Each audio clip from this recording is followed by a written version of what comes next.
Oke guys, Bismillahirrahmanirrahim. Assalamualaikum warahmatullahi wabarakatuh. Waalaikumsalam warahmatullahi wabarakatuh. Oke guys, bertemu lagi bersama saya Mustafa Wahyu Pradana di channel YouTube sebuah titik nol. Oke guys, kali ini pada kesempatan kali ini, pada podcast kali ini ya guys ya, kita pada malam hari ini akan mendengarkan kisah pengalaman misteri yang akan diceritakan oleh teman kita dan rekan kita, yaitu yang bernama Mas Agung. Ya, benar. Gitu. Selamat malam Mas Agung. Selamat malam Mas. Oke, Mustafa. siap. Gimana kabarnya Mas Agung nih? Baik, alhamdulillah. Baik ya, alhamdulillah ya. Sehat. Oke, jadi gini guys, ini cerita dari Mas Agung tuh banyak guys, cerita-cerita kisah misteri yang akan diceritakan oleh Mas Agung dari kesaksian dari Mas Agung sendiri. Banyak dari beberapa cerita misteri yang akan diceritakan oleh Mas Agung, terutama di tempat-tempat yang serem dan di tempat-tempat yang banyak kegiatan-kegiatan ekstrimnya gitu. Oke guys, tidak langsung saja ya guys ya. Buat teman-teman semua jangan lupa saksikan terus di video podcast dan live streaming di channel YouTube sebuah titik nol. Oke, kali ini kita akan mendengarkan gimana kisah misteri yang akan diceritakan oleh Mas Agung. Gimana kelanjutannya, keseruan dari ceritanya kita saksikan di kisah misteri sebuah titik nol.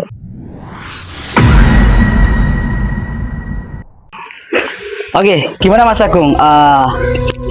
Jadi gini Mas Agung, cerita dari kisah misteri dalam Mas Agung selama ini, kira-kira banyak pengalaman yang paling misteri itu di daerah mana tuh Mas Agung? Kalau pengalaman saya paling misteri itu pas dulu saya ada kegiatan sekolah lah Mas. Istilahnya kemah tahun 2024 Mas. So, berarti kegiatan perkemahan ya, itu perkemahannya itu di suatu sekolahan atau di luar sekolahan kegiatannya? Di luar itu? sekolahan Mas, daerahnya itu Mojokedang. Oh, berarti tapi masih kegiatan sekolah ya? Ya masih. Oh, berarti perkemahan Satu itu angkatan. satu angkatan. Berarti saat perkemahan itu di suatu sekolahan, tapi lokasi perkemahan itu di luar sekolah ya? Ya benar. Oke, siap. Terus itu pengalaman saya ya Mas. Dari pengalaman saya dari sana dulu awal berangkat kemah itu saya berangkat dari rumah itu jam 6:30 lah Mas. Oh, berarti pagi ya, jam 6:30 pagi. Sampai sana ya ketemu kelompoknya. Jadi itu dulu dibikin kelompok Mas kalau mau kemah itu. Jadi laki-laki sendiri, cewek juga sendiri. Oh, berarti perkemahan itu dibedakan ya, antara beda. perempuan dan laki-laki ya? Ya benar. Oh ya. Terus itu biasanya kalau kelompok terjumlah dari 8 orang sih Mas. 8 orang, kalau enggak 10 orang. Oh, berarti Sekitar per kelompok itu sekitar 8 sampai 9 orangan ya? Tapi itu kelasnya beda-beda Mas, nggak sama. Oh, berarti ada jenjang Dari A iya. sampai C. Jadi Iya, iya. beda-beda Mas semuanya. Terus Beda. terus udah kumpul di sekolah tuh Mas itu. Terus berangkat lah naik mobil TNI itu yang besar itu, Iya. Korem itu. Nah itu perjalanan dari sini tuh berangkat jam 9 lah Mas. Sampai sana jam setengah 12 siang. Oh, berarti dari sekolahan itu jam 9-an Ya. sampai ke lokasi itu sekitar jam setengah 12 siang. Ya benar. Oh ya, berarti siang ya Mas Agung ya? Sampai sana itu ya diberi peraturan dulu lah Mas. Apa yang boleh dilakukan, apa yang tidak boleh dilakukan. Oh, berarti ada kayak tata tertib. Tata tertibnya. Ya. Terus habis itu bikin tindak Mas. Kalau cowok kan di situ kan ada lapangan Mas. Ya. Kalau cowok di lapangan, kalau cewek itu dekat apa itu namanya Mas? Pendopo, ya pendoponya. Oh, berarti Di sana ada ya. pendopo banyak Mas. Oh, ada Terus pendopo banyak juga. penginapan juga. Kayak Oh, iya. villa kecil lah Mas. Oh, iya. Itu di daerah mana Mas Agung kalau boleh tahu? Karanganyar Mas. Oh, di daerah Karanganyar. Berarti Mojokedang ya tempatnya ya. bener. Berarti itu arahnya arah Tawangmangu ya, Timur Karman ya? Iya. Oh, ya. Bener. Terus tuh bikin tenda dulu lah Mas. Yang cowok di lapangan, yang cewek di depan pendopo itu. Terus bikin tenda. Habis bikin tenda itu istirahat dulu Mas. Iya. Sholat zuhur sama makan dulu. Iya, iya. Terus habis makan itu kegiatan ya kayak main game gitulah Mas. Oh, iya, iya. Jadi itu dulu Kak, kelasnya itu mandu Mas. Itu ada pemandunya. Nah, itu main gamenya itu dibagi Mas, di daerahnya.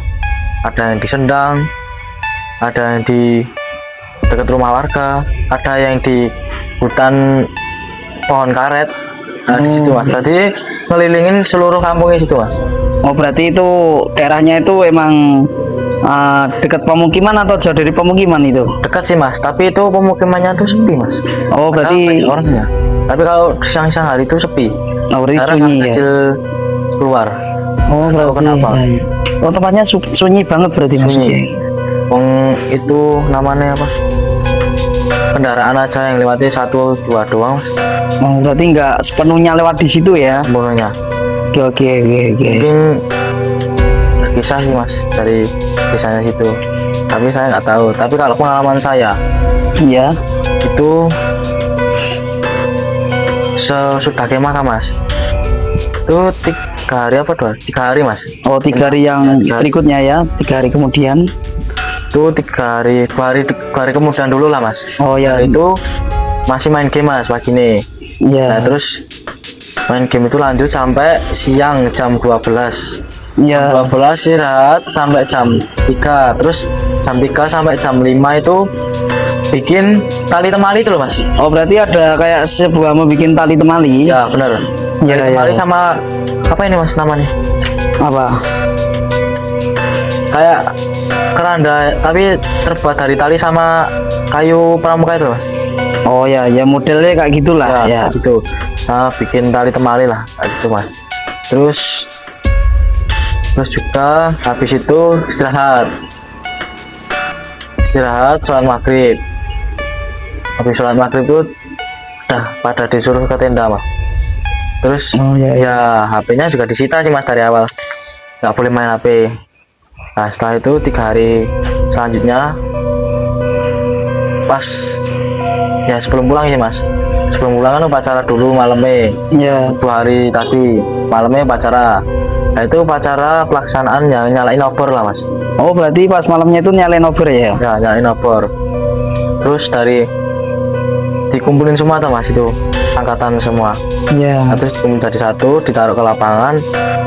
Itu upacara dulu lah. Janggalnya ya Mas, pas upacara itu tuh Mas, itu ada yang bilang ya kayak gini lah, apa itu namanya, ada yang pidato dulu Mas dari kakak kelas. Ya. Terus habis pidato tiba-tiba kok ada yang kesurupan. Satu orang dulu Mas. Oh, berarti awalnya tuh pas ketika kegiatan upacara itu upacara berlangsung ya itu ada salah satu siswa yang kesurupan di situ. Ya pertamanya itu satu dulu Mas. Itu perempuan atau laki-laki Mas Agung? Perempuan Mas. Oh perempuan, seorang perempuan kesurupan. Ya katanya tabrak pocong Mas. Oh berarti Kaget. oh ya. Itu kan Berarti gelap ya- Mas. ya, ya, Lampunya ya. dimatiin semua. Oh si malam ya? Malam Dipukul jam berapa itu Mas Agung? Itu? jam 8 lah Mas. Jam 8 malaman ya? Ya jam 8 malaman. Tapi itu gelap semua Mas. Jadi cuma obor yang nyala. Nah terus itu habis ditabrak itu terus teriak lah Mas. Teriak Ya. kaget langsung takut. Nah terus malah merembet kemana-mana Mas. Jadi semuanya ikut takut. Ada yang kesurupan. Itu jumlah kesurupannya itu 30 orang kalau nggak salah Mas. Ya 30 orang. Kebanyakannya mayoritas cewek. Dan itu ada teman saya sendiri Mas. Oh. Teman saya sendiri. Terus dibawa ke pendoponya itu tuh Mas untuk diobati. Iya. Nah terus di salah satu itu ada teman laki-laki saya yang takut Mas, Oh yang laki-laki mah takut ya? malah ikut ke pendoponya Mas, karena terus tak tanyain tuh Mas, Iya. karena takut katanya Mas. Oh, lah pendoponya itu seperti apa bentuknya Mas Agung? Ya kayak joglo lah Mas. Oh joglo ya, Ya, bentuknya. joglo. Terus tak tanyain teman saya mau kemana, no. Tadi mau kamar mandi, terus tak tanya lagi, aku nggak percaya tuh Mas. Iya. Terus bilang takut katanya, takut kalau ada apa-apa lagi Mas. Nah itu terus yang kesurupan itu diobatin semuanya lah, itu teman saya Mas, yang cewek itu kesurupan juga Mas, badannya Oh. besar, tinggi lah, agak tinggi lah, besar.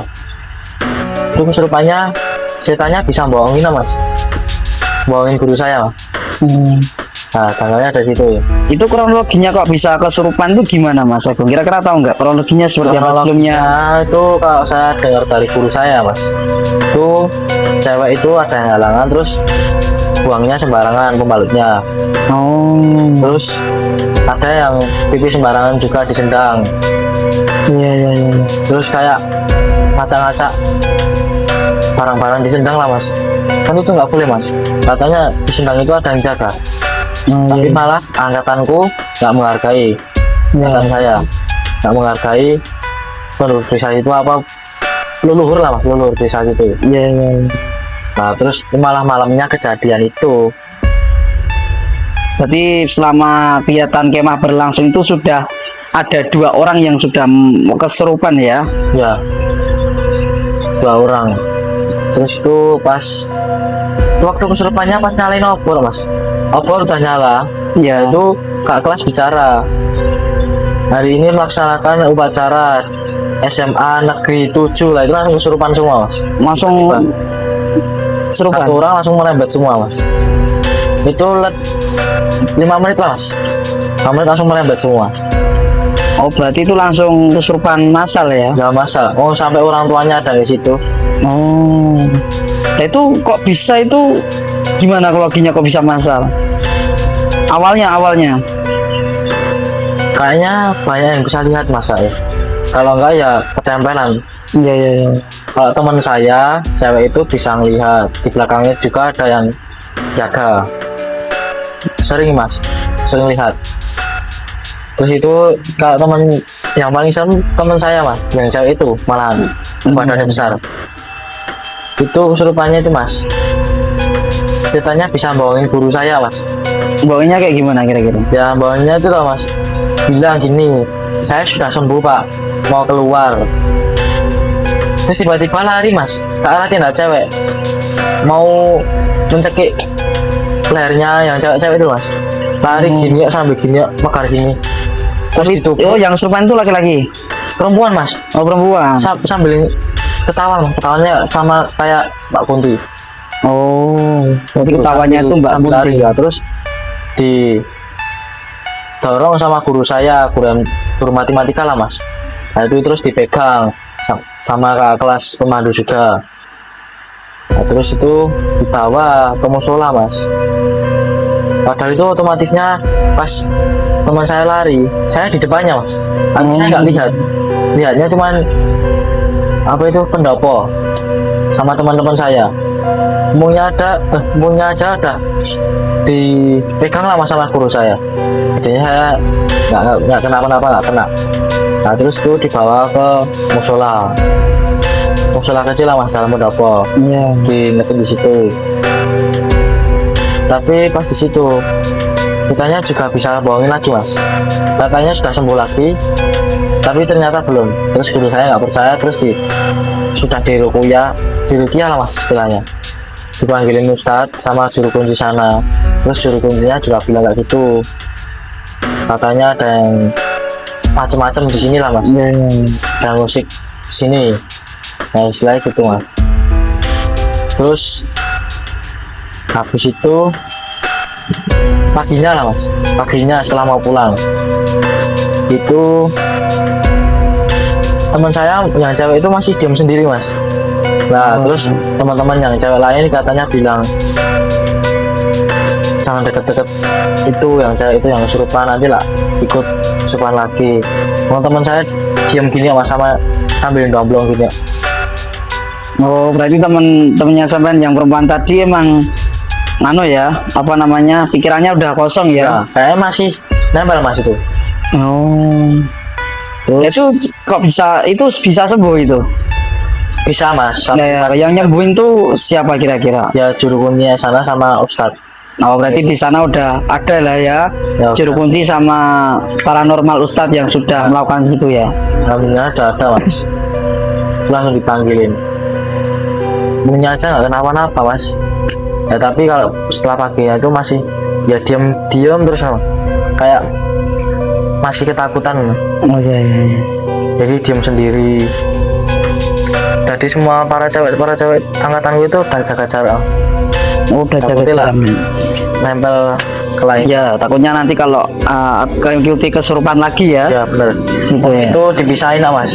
Itu ikut mobil guru yang naik teman cewek saya yang kesurupan itu.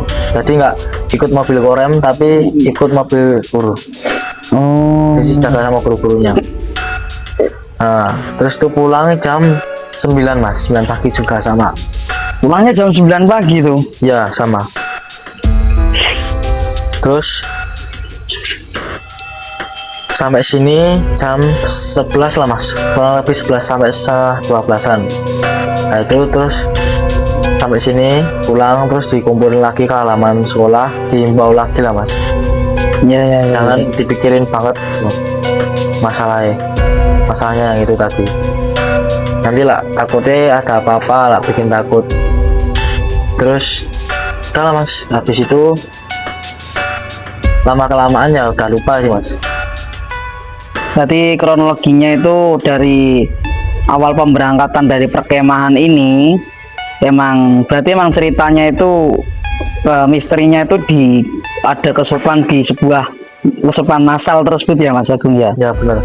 Dan kesalahannya para siswa itu emang ketika posisi kalau bukan di tempatnya itu kan seharusnya kita itu harus menghargai di tempat yang lain. Ya benar. Apalagi kan kita kan berkunjung ya tim kameramen ya.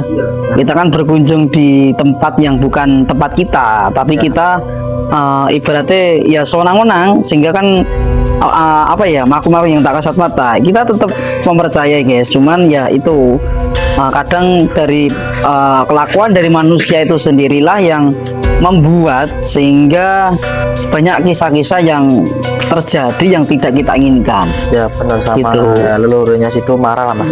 Ya. Soalnya kan kita itu first time lah mas, baru pertama kalinya ke situ. Dulu SMP saya juga nggak pernah ke situ, baru pertama kali. Baru pertama kali udah ada yang banyak kesurupan. Terus setelah itu adik kelas kan gantian kemah gitu loh mas. Iya. Nah itu terus nggak kemah di situ, dipindah mas. Takutnya kalau kejadian lagi. Oh iya. Itu ya kayak desa mati lah mas. Oh iya, itu lokasinya di daerah Mojogedang Karanganyar ya? Ya benar. Ada orangnya tapi kayak desa mati mas. Nggak ada orangnya penghuni. Jadi semua itu penghuninya di dalam rumah, nggak pernah keluar, jarang. Oh. Paling kalau keluar cuma sebentar mas. Iya. Jarang ketemu saya. Malah jarang ketemu ya malah. Jarang pan. Terus ya udahlah mas, adik kelas itu kemahnya kurang tahu saya. Terus ya intinya nggak kemah di situ lah mas. Ya takutnya kalau jadi itu lagi. Iya. Kayaknya gurunya juga masih waspada lah mas. Ya itu kejadian pas perkemahan itu di waktu tahun berapa itu kira-kira? Itu 2024 mas, pas saya masih kelas 10. Oh, tahun berawal masuk ya, berarti Itu di tahun September ya namanya. September ya. Bulan Desember atau September? September ya. Septemberan ya. Oh ya. Itulah sekitar kita pengalaman saya mas. Ini juga ada pengalaman lagi mas. Oh berarti masih ada lagi ya tapi ini masih mencakup di perkemahan bukan nih? Bukan. Oh berarti masih di luar ya. Oh berarti ini Mas Agung masih ada cerita misterinya guys. Gimana kesaksian dari Mas Agung, cerita misterinya kita saksikan ya guys ya. Silakan Mas Agung. Nah itu pengalaman yang kedua ya mas. Itu pengalaman saya itu di masjid mas. Padahal itu di masjid ya mas. Pas waktu puasa. Oh pengalamannya Mas Agung di waktu puasa ya, pasti di masjid ya. Itu gimana kronologinya dari awal, coba ceritakan Mas Agung. Itu ya mas ceritanya. Itu saya sama teman saya berempat lah mas. Nongkrong di situ depan masjid kayak biasanya. Ya. Nongkrong sampai sahur. Habis sahur pulang. Ya. Sahur dulu di rumah. Terus pas sebelum sahur itu mas, jam 1 jam 2 lah mas ya. Jam 2 itu ada kejanggalan mas. Oh, kejanggalan apa itu kira-kira? Masa iya mas, puasa-puasa kok ada yang ganggu kita? Kan nggak wajar ya mas.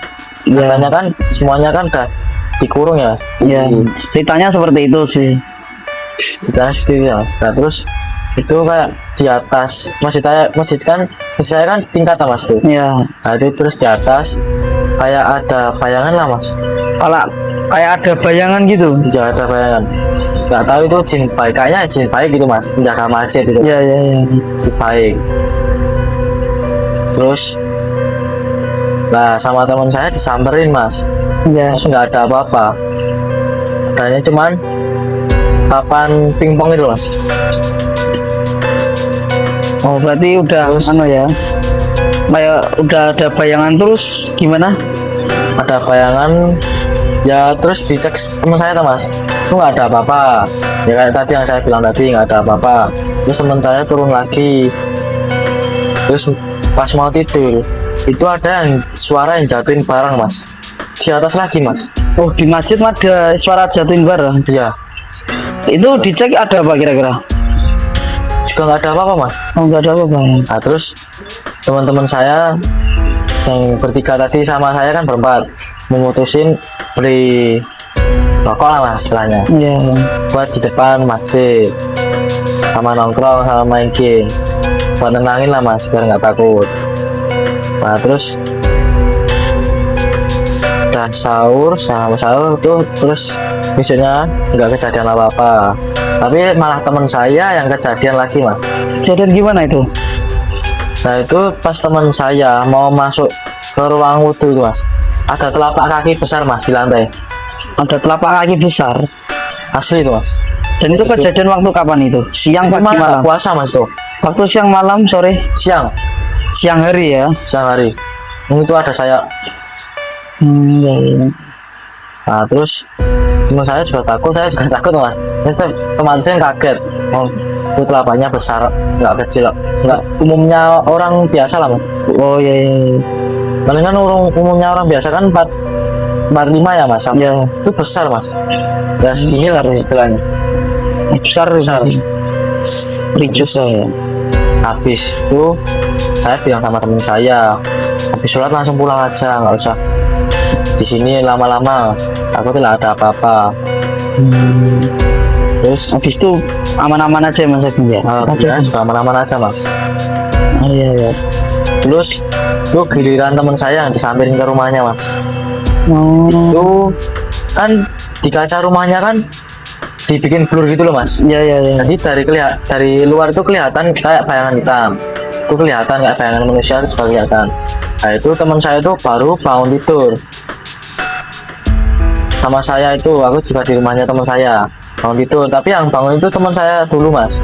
Oh, iya, iya. Kejadian apa itu namanya, kayak ada sosok bayangan hitam mas di jendela, Iya. baru ini, megang jendela gitu loh. Nah teman saya kaget, spontan kaget itu mas, langsung bangunin saya itu masih bangun tidur mas, jadi nggak kelihatan jelas banget itu mas. Iya, iya. Jangan tahu teman saya ya, terus teman saya cuek aja lah mas, nggak bahas apa-apa. Terus Itu ada sosok apa? wah kurang tahu mas, itu bayangan hitam mas. Oh, pengetan. Oh, ngeri juga ya teman-teman ya. Jadi gitu guys, kisah misteri dari Mas Agung tuh banyak ya di daerah masjid. Tadi sudah menceritakan di perkemahan, terus sekarang menceritakan di masjid. Jadi kita yang bisa kita ambil, kita kalau yang di perkemahan ini, kalau misal kita datang ke rumahnya orang, kita harus bukan tempatnya ya, kita harus uluk salam dulu ya guys ya, menghormati para yang bukan tempat kita. Ya menghargai juga. Dan di masjid itu kita juga, kalau ini kejadian malah di masjid guys ya, mungkin ya yang telapak tadi kita itu bukan kita tidak berpikir cara merujuk ke itu ke hantu atau gimana, mungkin tuh ada kayak apalah Ya paling barang itu itu kemungkinan ya, teman-teman, kemungkinan itu jin baik lah. ya, itu kayak kita berpikir yang positif aja gitu guys. Yang penting kita harus punya niat-niatan yang baik dan pikir yang lebih baik lagi ya guys ya. Karena emang setan itu yang tidak ada ya guys, tapi yang ada itu adalah jin gitu. Oke guys, podcast kali ini kita cukupkan ya guys ya, karena kita sudah mendengarkan cerita-cerita kisah dari misteri dari Mas Agung. Kita akan saksikan lagi di video selanjutnya dan live streaming di selanjutnya. Jangan lupa buat teman-teman semua, jangan lupa komen dan like dan subscribe di channel YouTube-nya Sebuah Titik Nol. Saya selaku dari host pamit undur diri dan mewakili dari audien kita ya. Ya. Terima kasih Mas Agung Terima kasih mas. sudah memberikan cerita kisah misterinya. Kita akan jumpa lagi ya Mas Agung ya di hari-hari waktu. Buat teman-teman semua jangan lupa saksikan saksikan terus di channelnya YouTube Sebuah Titik Nol. Kita akan menelusuri, kita akan explore, kita akan gimana kesaksian dari kisah misteri yang pada di daerah tersebut. Oke, saya selaku dari host, saya pamit undur diri. Wassalamualaikum warahmatullahi wabarakatuh. Salam mutar tasbih, ojo lali waco solawati.